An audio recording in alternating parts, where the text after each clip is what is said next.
Welcome to Color Class. I'm Sarah. I'm Lucinda. And today we're going to be diving into 2025 Pantone Color of the Year. Time flies. And what our predictions are. Because Pantone doesn't usually release until around December, early December. So we have a little bit of time, but we can kind of try to figure out what they're going to do this year. Well, what they do is actually look exactly what we just did. We look at multiple runway shows, see what the designers are showcasing, what their trends are, what they're leaning toward, and they compile a group of colors that they then give fancy names to and flowery language around, right? And then they make their predictions. Well, we can do that too, and we went to 7 runway shows, not in person, soon. When we get big enough, we will be going there in person and you will be getting photos. But we went to 7 runway shows. We looked at trends and we put together a palette of colors that we think you're going to be seeing a lot of in 2025. So don't forget to subscribe, because when the color of the year does come out, we will be covering it a lot and in depth to try to figure out what we're going to be seeing for 2025. And how that fits into seasonal color analysis, and what looks good on what hair color, what looks good on what season, et cetera, et cetera. Now, 2025 runway, we've already seen the spring, kind of what's going to be coming out for next year's spring edition. And we're kind of getting a mix of colors right now. And this is primarily New York Fashion Week. There's a Fashion Week in London. There's right. one in Milan. There's one in Paris. But we decided to focus domestically on the New York Fashion Week. Right. So we're getting a mix of vibrant and soft tones. I'm seeing a lot of, like, when I say vibrant tones, I don't mean neons, but I mean like primary. Right. The reds, the blues, the yellows that are bold. And, you know, that's your basic primary color. Right. Unmixed, right out of the tube, as I like to say, red, blue, yellow. Those are primary colors, and they are what you see, or what we saw kind of on the runway. But they were complemented. Right. They were like mixed in with these softer pastels, the butter yellow, the pastel pinks, because designers realize that, you know, while they can go on trend with something, there has to be a counterbalance, right, in terms of color. And, you know, let's face it, the primaries aren't as visually elegant as, you know, the monochromatic looks, the pinks, the butter yellows, the things that are a little bit softer. So they have to kind of play back and forth with that. And they also did a lot of all white ensembles. Oh, can you imagine color of the year is just white? How crazy. How sophisticated, how cool would that be? Because, you know, or Color Class would do it as a group of whites, because let's face it, white is not white. No. There is a myriad of whites, you know, that run a complete gamut from, you know, that pure blue white to ivory to gray white to, I mean, every color that is in a spectrum can be diluted down to be some form of white. Think about that for a second. Right. So there, if you go into a home store, like a Lowe's, you'll see, if you look at the whites, you'll see entire folders of various kinds of whites. So yeah, we should actually do a show on whites. Yeah, that would be a whites for everybody. Right. How to find your actual, like, the right undertone in the white. Ooh, and we can get paint chips. That would be so much fun. Let's do it. If you want to see it, subscribe, and then give us a comment down below that says you definitely want to see the all white. So for fall and winter 2025, we got a lot more of, like, of course, the grounded colors, a little bit deeper, a little bit richer colors, but that usually falls within the time of the year. We never really see too many deeper grounded colors for color of the year.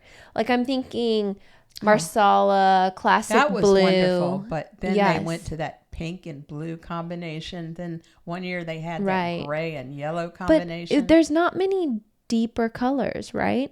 So it would be nice if they came out with something a little bit deeper this year. Marsala was wonderful. Remember how thrilled and that was like everybody 10 was? years ago, right? Yeah, over Marsala. Yeah. Yes. Classic Blue was good too. I'm just trying to remember. Then we got Peach Fuzz.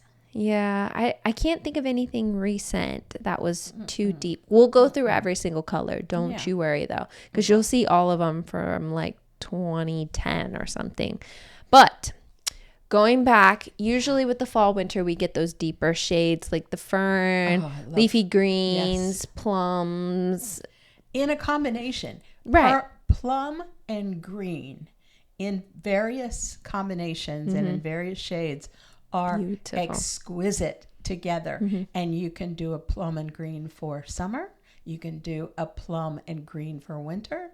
You can do a plum and green for autumn. Right. And you can also do a plum and green for spring. Like it's greenery. It's just, how you adjust the plum and how you adjust the green. Exactly. So having those tones together really gives kind of a bit of edge, but also brings it well together. I'm sorry. They're not fully complements of each other. No. Green and plum are not complements, but they are pushing the envelope a little bit. Green and red are complements, but think about, the plum is darkened, it's grayed down, it's muted a little bit. So when you pair it with a green, you've got some of the energy that happens when you pair complementary colors together, but it's still soft enough to be beautiful and not jarring. Now, I want to take a look at over the years what we have gotten from Pantone, because I think that might be able to help us a little bit at what's to come for 2025. All right, so you probably remember Peach Fuzz. Well, that's this year's color. We did a video on Peach Fuzz. Had a lot of fun with that. When we got hit with Peach Fuzz, I wasn't too happy, but I liked it because it was a color that doesn't fall within the Four Seasons palette. So it gave us some education on where that would fall, so somebody who is lighter and warmer can wear that shade, which is really good because then it brought us to a point where we could teach about how lighter but warmer colors still can look beautiful on people. And we had a lot of fun because men this year started wearing Peach Fuzz suits. We saw Jason Momoa. Yes. We saw Jimmy Kimmel. And a few others, and we had great fun. Yes, I will link that video if you want to watch that. It was fun. And then 2023, we had Viva Magenta. I mean, yeah, I guess, okay, we could talk about that being a little bit bolder. So we have had something recently that's been a little bit deeper. It was, except my big sort of, I don't know, I found fault with that color as a color of the year because so few people could wear it flatteringly. Winters, of course, but it left out summers, it left out springs, it left out autumns. I think that whereas Peach Fuzz could be easily adjusted to be wearable by all seasons, Viva Magenta was what it was. It was a good color for brunettes, people with black hair, and that was it. I don't know how you would adjust Peach Fuzz for like a winter. Well, we made it more of a pink fuzz. So a completely different color.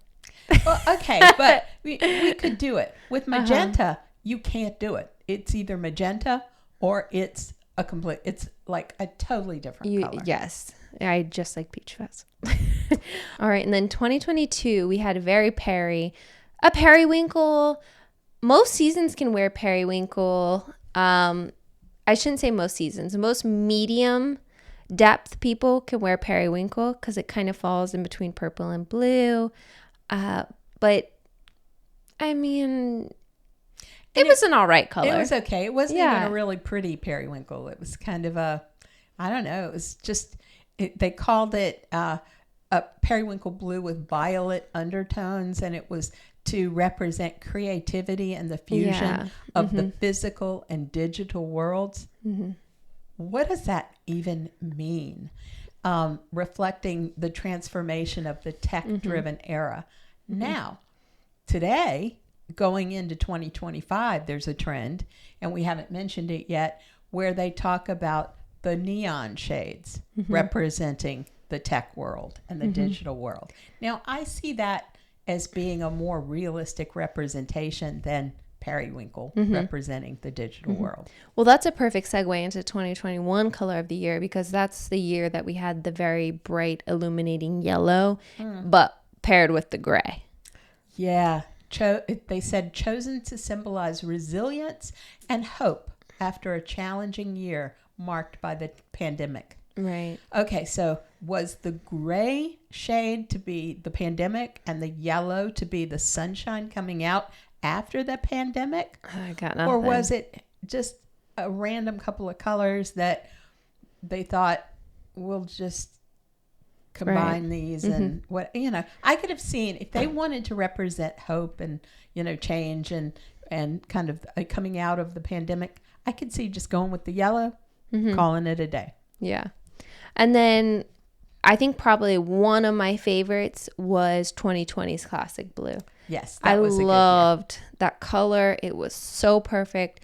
Every season, you talked about adjusting colors to this. This barely had to be adjusted. Maybe a little bit lighter for some, a little. I mean, you couldn't even tell. Right. I mean, classic blue was a universal color that just hit every single chord correctly and looked beautiful on the runway. I think that's been the most universal shade we've had in a while. And speaking of how it looks looked on the runway, it had a level of sophistication that we just had not seen before. Right. That was really beautiful. And just to speed up this video a little bit, I'm going to give you a couple at a time. 2019 now was Living Coral. 2018 Ultraviolet. 2017 was the Greenery. So Living Coral, very bright, on the warmer side, but did have a slight neutrality to it. I hate to say it was pretty orange. Ultraviolet, again, another purple. Didn't we see Viva Magenta is probably what I'm thinking about with Ultraviolet. Kind of they pair in a similar way. Purple. Yeah. Greenery, that was that spring green. Oh man, we haven't had a really spring color except for Living Coral. But in their description of this, I could get into it because it said it evokes nature and new beginnings. Well, what is more evocative of a new beginning than that leaf green where the new leaf comes out and the old leaves are their regular color? I was down with this. You know, so funny is Pantone loves to talk about like new beginnings, regrowth. I feel like everything they talk about, there is a tie-in with growth and being future and out there and starting again. Like the yellow, even the magenta you talked about, like joyous and growth again. Yeah, whoever writes the copy for this, it basically, in my humble opinion, it has no basis in the color whatsoever. It's just like remember that game? I don't know if you remember having it, but it was called Magnetic Poetry or something. And it was just a box of little magnetic phrases and words. Yes, they do it all the time on like Jimmy Fallon where they say just fill in the blank with an adjective. Strength, bravery, joyous spirit is Viva Magenta. But is it magenta? Is that really, does it evoke magenta? No, I don't know. Yeah. Not to me. I love those. We could probably create our own this year and just say fill in these adjectives. Yeah. Or fill this in with adjectives. Subscribe and give us a comment about doing that, and we will.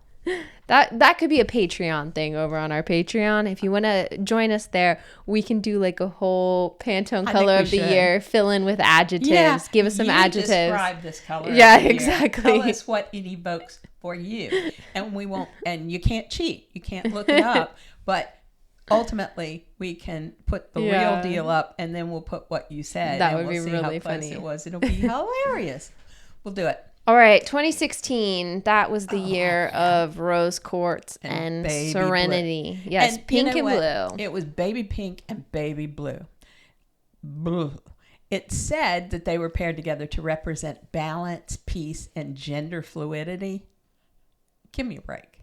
Yeah, no. That was not a good I mean, it was good if you were like lighter and softer that year. Or if you were doing a nursery. Yeah, I wasn't a huge fan of that. Baby pink and baby blue.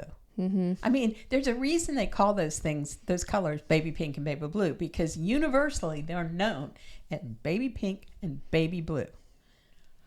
And it's hard to pull the population out of thinking of something as baby pink and baby blue and moving it into thinking of it as high fashion or home decor.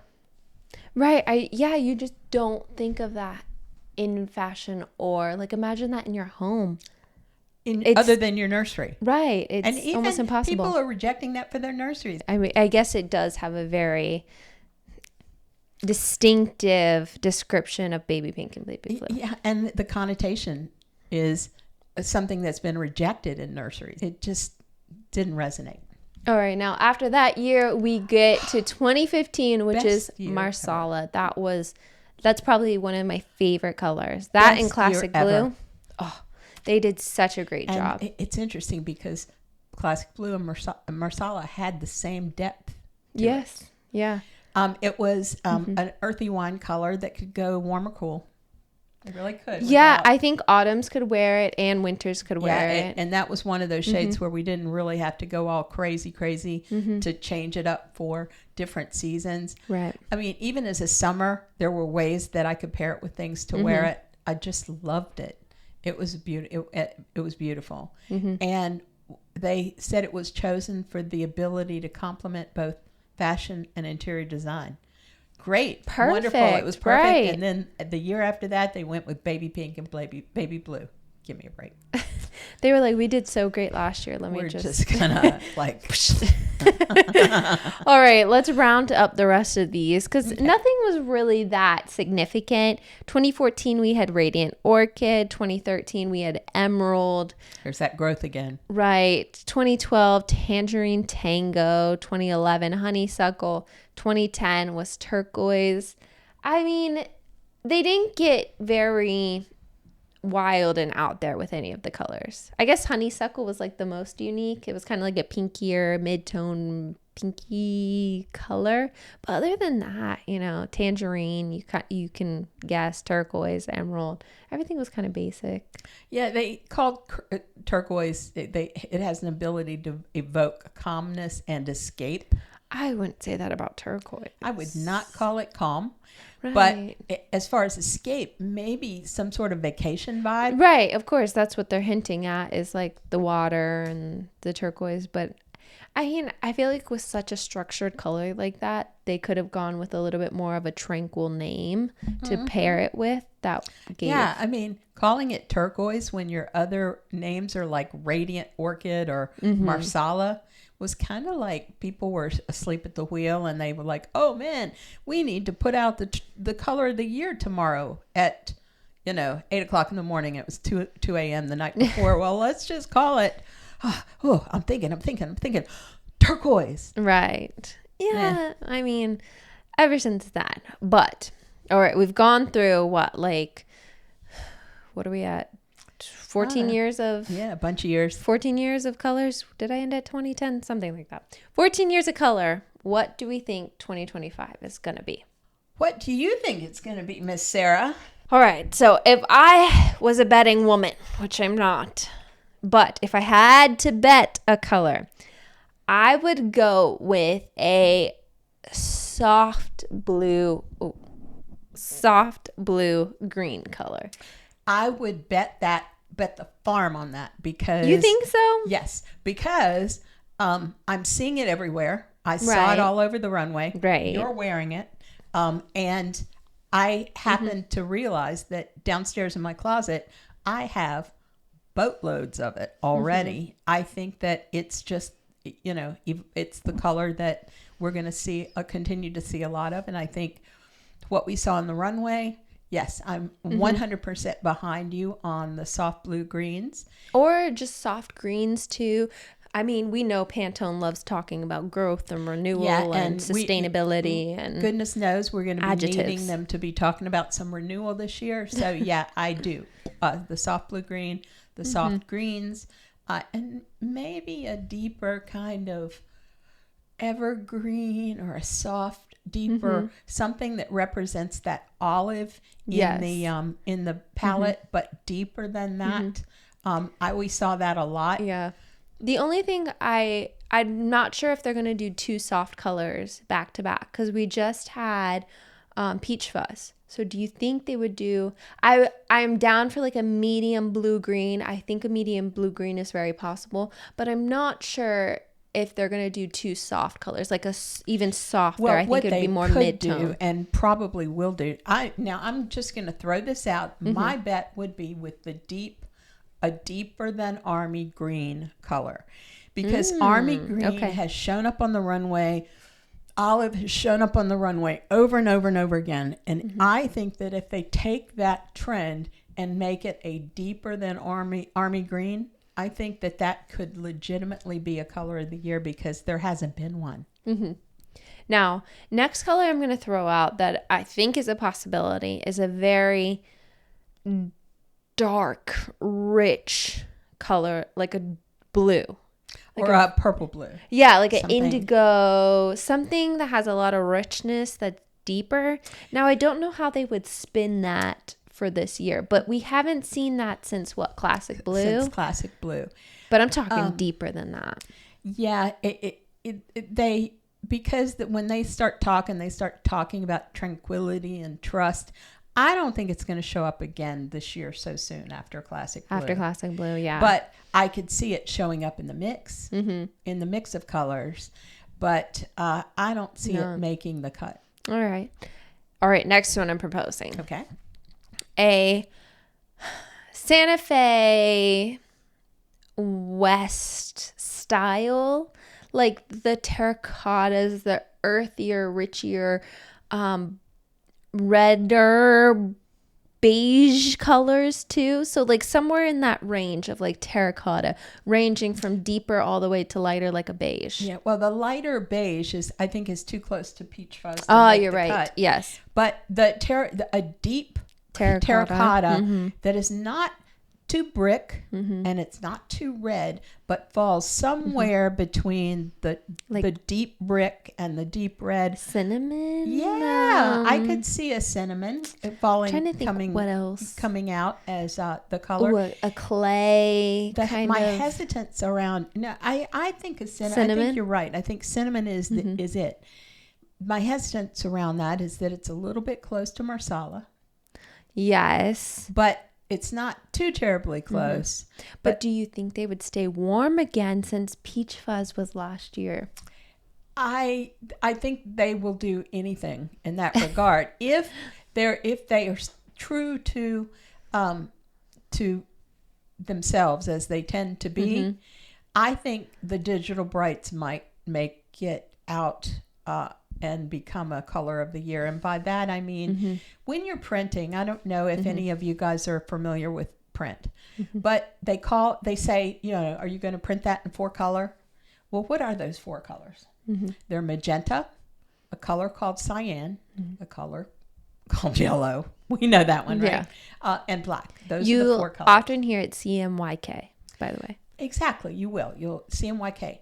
Cyan, or that neon blue, I think could be brought up as your like digital color of the year, because everything has gone digital, and everybody and their brother can do designing, with the apps that are now available.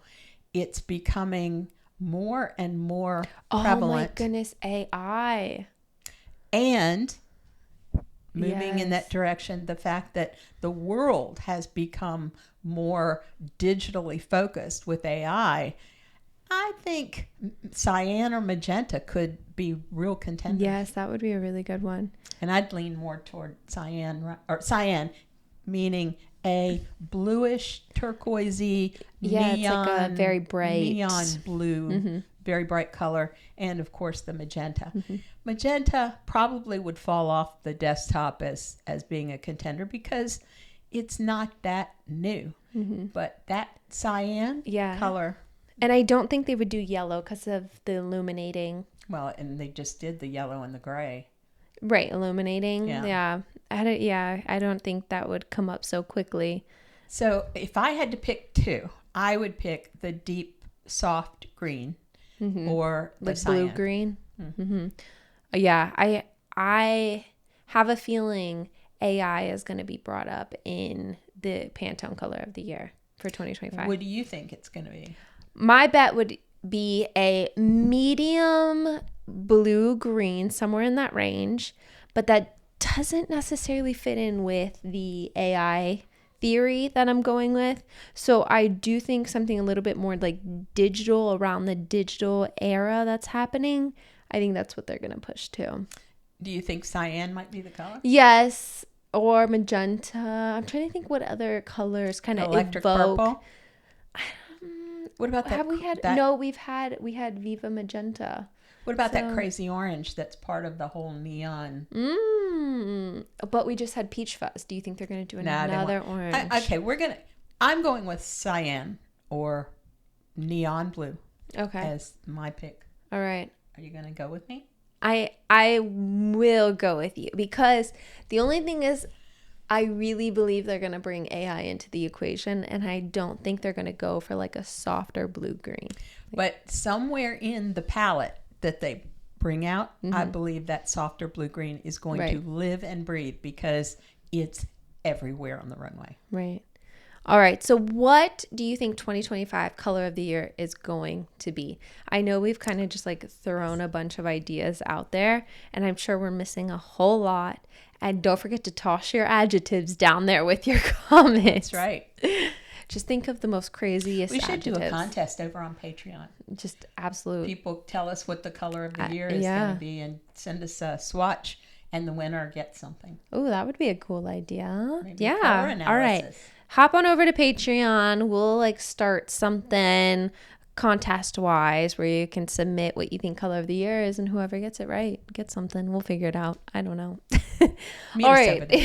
So thank you for joining us. I do want to mention, if you want to see more of us, we are available on Instagram, TikTok, Facebook, of course, Patreon. If you would like a color analysis, we are still on a wait list. It is a very long wait list. I am sorry. I hate to say that.